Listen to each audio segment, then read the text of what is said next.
কাকা জমিতে কি করছেন? কপি চারা বুনতেছি। কি কি কপি এখানে আছে?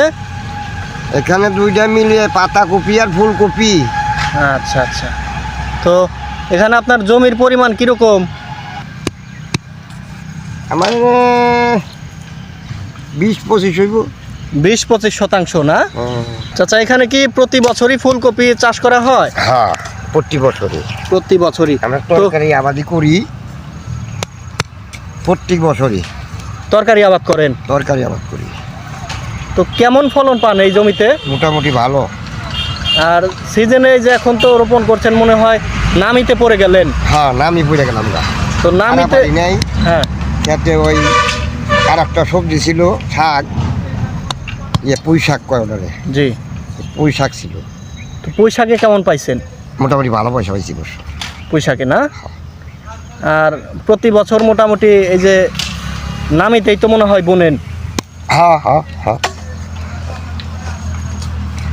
এটা নামিতেই বোনা হয়। আচ্ছা, নামিতে এক একটা ফুলকপি পার পিস কেমন দামে বিক্রি করতে পারেন? 18 থেকে 20 টাকা পাইকারি দিয়ে দেন? পাইকারি দিয়ে দিই।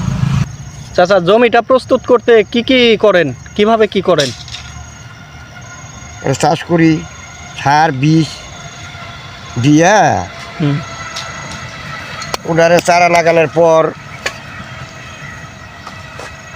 ধান কাটা আছে, হাতা আছে, হাতা আছে না, হাতা হাতা হাতা জি, ধান থুবাই ওগুলো দিয়ে ডলা মারি, নাঙ্গল টানি আওড়া কাউড়া, সার বীজ দিয়া আওড়া কাউড়া নাঙ্গল মাঙ্গল টাইনে থুয়ে দেবো।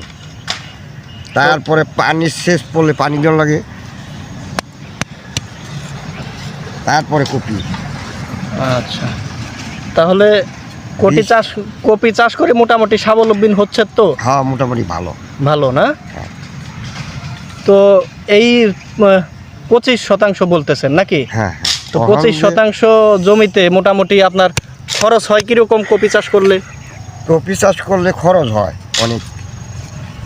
একটা আইডিয়া দেন তো কিরকম হয়? 8 থেকে 10,000 টাকা। 8-10 হাজার। তো আপনার বিক্রি করেন কিরকম তাতে মোট? তাতে বাজার যদি থাকে ভালো, জি, তাহলে 35 থেকে 40,000 টাকা উঠি, খরচ টরচ বাদ দিয়ে। ওটা ধরা যায় না আর কি, ওটা হিসাব করে আমরা খেত করি। তাহলে বলছেন খরচ করার পরে ওইটা আমাকে আহে আর কি 35 থেকে 40। তাও যদি বাজারটা ভালো থাকে। হ্যাঁ, বাজারটা ভালো থাকে। তার কারণ হলো ওখানে একটু দাম বেচা পারে কি এর লেগে বিভিন্ন ধরনের লোক আইসা আমাকে দেশে দামের থানার মধ্যে, ঢাকার জেলার মধ্যে কাজে আমরা বছর মারি খাইছি। তাহলে বলছেন যে কপি চাষ করে এখন স্বাবলম্বী হওয়া যায়? হ্যাঁ, মোটামুটি চলে আর কি, আমরা চালাই পারি, চলে চলে।